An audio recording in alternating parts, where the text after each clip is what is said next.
저는 지금 그 정권이 들어선 이후에 많은 자유가 침해되고 있다는 생각을 합니다.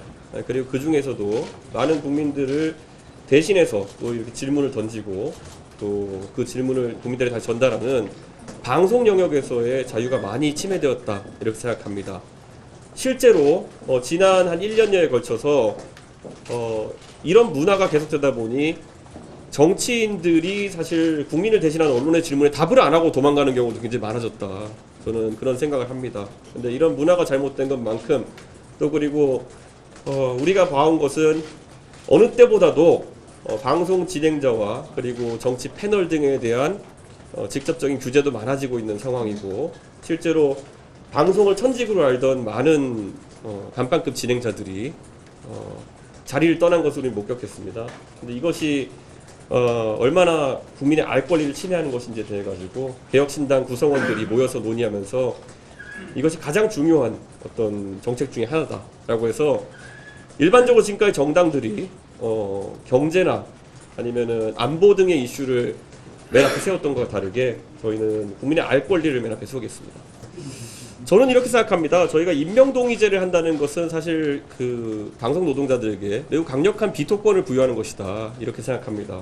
그리고 비토권이라는 것은 권력이 낙하산을 찍어 누를 때 집단적인 총의를 모아서 굉장히 강한 저항을 할 수 있는 방법이다. 그렇기 때문에 오히려 사장 선임의 방법에 대해 가지고는 저는 오히려 어느 정도 방송 노동자들이 여유를 가질 수 있다는 판단을 합니다. 방송 3법이나 그리고 거부권이 행사되었지만은 지금까지의 방향성은 사장 선임 과정에서 사실상 여야의 이사진이나 아니면은 그 선출하는 위원회 구성에 대해 가지고 많이 논의했었다 그러면은 저는 그 부분에 있어서는 어차피 지금 뭐 특별다수제가 된다 한들 무한대치가 일어날 수 없기 때문에 여당의 의견이 많이 반영되는 구조일 수밖에 없습니다. 그렇기 때문에 특별다수제 여부와 관계없이 인사권 그 자체에 대해서는 여당의 의견을 더 존중하는 형태가 유지될 것이라 보고 다만 그 안에서 항상 그 언론 노동자들이 항상 이야기하는 그런 어떤 비토권을 활성화시키기 위해 가지고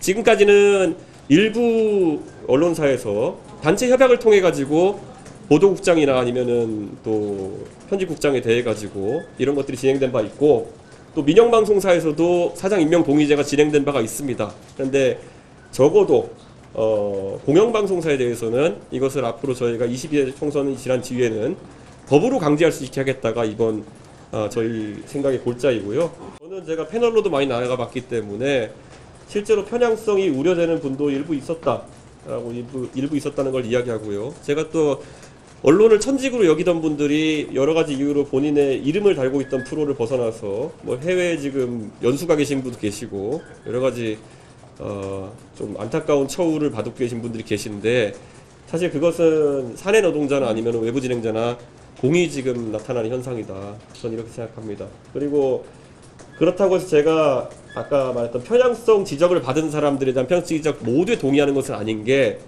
편향성 지적이라는 것은 또 그 자체가 편향된 지적인 경우도 있었습니다.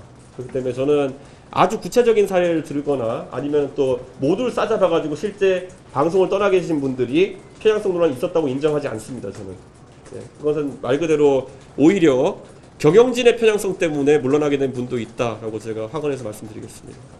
저는 아까 말했듯이 전문성, 방송이라는 건 전 전문성이 필요한 영역이라고 생각합니다.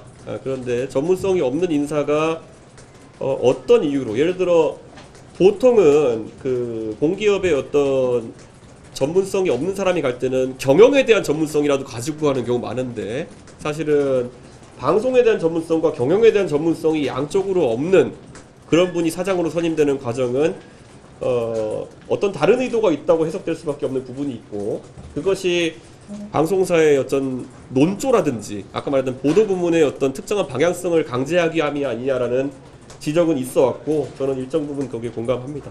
제가 말했던 방송과 경영의 양쪽의 전문성이 특별하게 이력에서 보이지 않는 분이 박민 사장인 건 맞는 것 같습니다. 이준석 전 국민의힘 대표가 창당에 돌입한 가칭 개혁신당이 공영방송사장 선임 구조와 방송산업 규제 완화 등을 주제로 첫 번째 당 정강 정책을 내놨습니다. 개혁신당 정강정책위원장인 이 전 대표는 오늘 오전 국회에서 기자회견을 열고 공영방송사장 임명동의제를 실시하고 10년 이상의 방송 경력을 가진 사람들만 사장으로 입후보할 수 있도록 방송법 개정을 추진하겠다고 밝혔습니다. 또 수신료를 폐지하는 대신 수신료 총액에 상응하는 조세를 지원하고 재송신료도 조정하겠다고 약속했습니다.